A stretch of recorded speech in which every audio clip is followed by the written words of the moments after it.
बिस्मिल्लाहिर्रहमानिर्रहीम अस्सलाम वालेकुम दोस्तों की हाल चाल। तुसीं देखते पे हो लतीफ़ एनिमल टीवी। मैं तुहाडा वीर मुहम्मद लतीफ़ जट। दोस्तों सब तो पहलो साढ़े चैनल नूं सबसक्राइब करो ताकि साड़ी हर आने वीडियो तुहाडे तक आसान तरीके से पहुँच सके। दोस्तों वास्ते माशाल्लाह 3 मझां एक गाय की वीडियो लेके आए हैं। माशाल्लाह पहले नंबर वाली गाय चेक करो, माशाल्लाह दूसरा वाला सूई है, मगर इहदे बच्ची है माशाल्लाह बड़े कमाल दी। हवाना चेक करो दोस्तों, थब्बियां दे हवाने माशाल्लाह।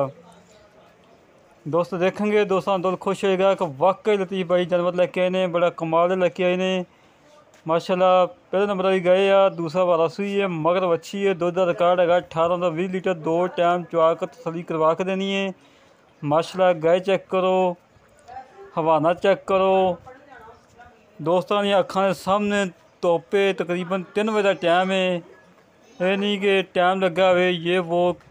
3 बजे का टाइम है, तकरीबन शामी 6 बजे चवाई होंगी। 3 घंटे पहले वीडियो बनती पई है माशाल्लाह। बड़े कमाल की वैड़ है।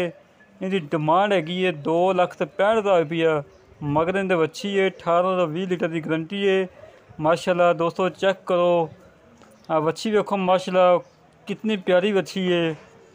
फरीजन डब्बा की बच्ची है माशाल्लाह, बड़ी कमाल की बच्ची है। दोस्त देखेंगे दोस्तों का दिल खुश होगा माशाल्लाह का वाकई लतीफ़ भाई जानवर लेके आए ने। दूसरे नंबर वाली माशाल्लाह झोटी चेक करो, मोट थान लगा है, चंगे वड्डे कद दी है माशाल्लाह। सिंग थोड़ा जब खुला रखा है, मत्थे थोड़ी सफैद फुल्ली है, बाकी काली शाह है, पुछल सफैद है माशाल्लाह। चंगे वड्डे जोड़ा की माँ झोटी है माशाल्लाह। दूसरा वाला सूई है, मगर इनका कट्टा है माशाल्लाह। मालकां दे बकोल हाजिर वक्त 14 ਤੋਂ 15 लीटर दुध है। 2 टाइम चुआ कर तसली करवा के देनी है, 2 टाइम चुआ के तसली करवा के देनी। 14 ਤੋਂ 15 लीटर दुध है, मगर इनका कट्टा है माशाल्लाह। बड़ा अनमोल तोहफा है। कट्टा चेक करो दोस्तों, चंगा मोटा ताज़ा है, दुध छड्या है मालका ने माशाल्लाह। इनकी डिमांड हैगी है 3,40,000 रुपये, 3,40,000 रुपये की डिमांड है। तीसरे नंबर का जानवर दूसरा सुआ सूई है झोटी, मगर इनके भी कट्टा है माशाल्लाह। मोट थान है, हवाना चंगा है माशाल्लाह। आडे क्वालिटी चंगा माशाल्लाह, मोट थान है, चंगियां विरलों दे विच क्या बात है माशाल्लाह। दोस्तों का दिल खुश होएगा कि वाकई लतीफ़ भाई जानवर लेके आए ने, बड़े कमाल दे लेके आए ने। दोस्तों चेक करो, तुहानू पता कि तुहाडा वीर मुहम्मद लतीफ़ साफ सुथरे जानवर लेके आया, कभी लांभे जानवर नहीं लेता। लांभे जानवर की वीडियो ही नहीं कभी लगाई, क्योंकि मेरा वीर कालजा के जानवर तंग ना हो, लामा ना देन।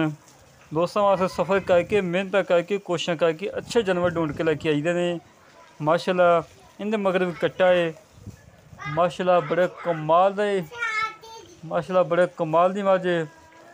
दोस्तों चेक करो माशाल्लाह कितने प्यारे प्रिंट है ने। दोस्तों का दिल खुश होवे कि वाकई लतीफ़ भाई कम कर रहे हैं नीली ते, वाकई अच्छा सुथरा कम कर रहे हैं माशाल्लाह।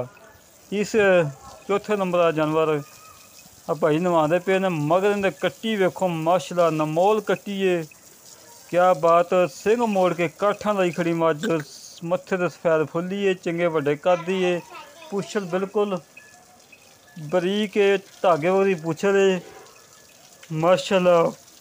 दोस्तों मालकां का शौक है, वेखो माशाल्लाह कितना प्यारा शौक है। माल नवा के साफ सुथरा करके जानवर खड़वाए खड़े ने माशाल्लाह। तुहानू पता है कि तुहाडा वीर बड़ा सफ़र करता है, मेहनत करता, कोशिश करता। दोस्तों लाइक भी कर दिया करो, शेयर भी करा करो, कमेंट भी माशाल्लाह करा करो। इनकी डिमांड हैगी है 3,85,000 रुपये की डिमांड है। 14 ਤੋਂ 15 लीटर की गारंटी है, मगर इनके कट्टी है। दूसरा वाला सूई है। थान देखो माशाल्लाह दोस्तों कितने प्यारे ने। हवाना देखो माशाल्लाह, गोलाई दे हवाना है। जेड़े वीर दे अज की वीडियो पसंद आवे साढ़े चैनल नू सबसक्राइब भी करे, शेयर भी करे, कमेंट भी करे, लाइक भी करे। मेरे नंबर है 098 65 30 668 कॉल नंबर है, व्हाट्सअप नंबर है। इस तरह अपने वीर तो इजाज़त। पाकिस्तान जिंदाबाद।